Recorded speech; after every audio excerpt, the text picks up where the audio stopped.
खुलुमबाय लोगोफोर, गोजोन फुंबिलि बयनिसिमबो।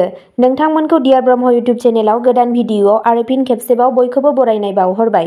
दिनै 4 आगस्ट 2024 मायथाइनि सानसेनि फानजामुथिखौ आं नोंथांमोननि सिगाङाव फरायथिनो लादों। गिबियावनो दङ मेष राशि।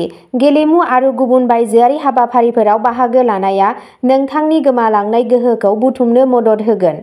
जुदि नोंथाङा दावबायगासिनो दं, अब्ला नोंथांनि बेसेन गोसा बेसादफोरखौ जुनिया महरै जोथोन ला। वृषभ राशि। नोंथांनि समायना आखुआ गोसो बोनो हागोन। मोनसे गोदान राङारि गोरोबथाया जोबथा जागोन आरो गोदान रां फैगोन। गावनि जिउ लोगोरिजों साबसिन बुजिलायनाया न'आव खुसि, गोजोन आरो जौगानाय लाबोयो। मिथुन राशि। रांखान्थियारि गाज्रि थासारिनि थाखाय माखासे गोनांथार खामानिफोरा थाथ'गोन। गावनि फिसाफोरनि थाखाय माबा मोनसे जुनिया सानथांखि बानाय। कर्क राशि।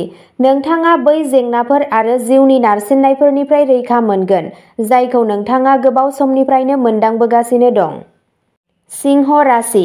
नोंथांनि उदार नोजोरथिया मोनसे बोर जागोन मानोना नोंथाङा सन्देह, फोथायथि गैयै, गोसो बायनाय, फोथायनायनि आंखाल, लुबैनाय, नांजाबनाय, अहंकार बायदि गोबां गाज्रिफोरनिफ्राय उदां जानो हागौ। कन्या राशि। दिनै राङारि मुलाम्फा मोननो हानायनि आसा दं, नाथाय नोंथांनि गाग्लोबनाय आखुनि थाखाय नोंथाङा आसा खालामनाय बायदि आर्जिनो हानाय नङा जानो हागौ। तुला राशि। रां बासायनो नोंथांनि नाजानाया दिनै फेलें जानो हागौ, थेवब्लाबो नोंथाङा बेनि बागै जिंगासिनांगौ गैया, मानोना थासारिया थाबैनो साबसिन जागोन। गथ'फोरा नोंथांनि थाखाय सानखौ जोबोद गोब्राब खालामनो हागौ। वृश्चिक राशि। गोसोआरि गिनाया नोंखौ गोसो बायहोनो हागौ। पजिटिभ साननाय आरो गोजोंसिन बिथिंखौ नायनाया बेखौ गोजानाव लाखिगोन। धनु राशि। नोंथाङा गोबाव सम लोमजानायनिफ्राय उदां जानो हागौ। मोनसे गोदान राङारि गोरोबथाया जोबथा जागोन आरो गोदान रां फैगोन। मकर राशि।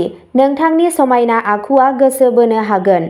दिनै मोनायाव नोंथाङा राङारि मुलाम्फा मोननो हागौ मानोना सिगाङाव दाहार होनाय जायखिजाया राङा हरखाबै फैफिनगोन।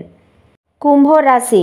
दिनै नोंथाङा धोन बुथुमनायाव जेंनाजों मोगा-मोगि जानांनो हागौ। गावनि नखरनो थि सम हो, बिसोरखौ हमदांनो हो दि नोंथाङा बिसोरखौ जोथोन लायो। मीन राशि। नखरारि बिबानफोरा बांगोन, जाय नोंथांनि गोसोआव जेंना लाबोगोन। नोंथांनि मोजां मोनलायनाय जिउआ दिनै मोनसे समायना महर लागोन। नोंथाङा मोजां मोनलायनायनि सोरगोआरि मोन्दांथि मोनगोन। अब्ला दिनैनि राशि फरायथिनाया एसेनोसै। नोंथांमोनहा बेबादिनो सानफ्रोमबोनि फानजामुथिखौ मिथिनो थाखाय चेनेलखौ साबस्क्राइब खालामनानै लादो आरो भिडिअखौ नायनानै मोजां मोनदोंब्ला अन्नानै लाइक, शेयार आरो कमेन्टबो खालामनानै होदो।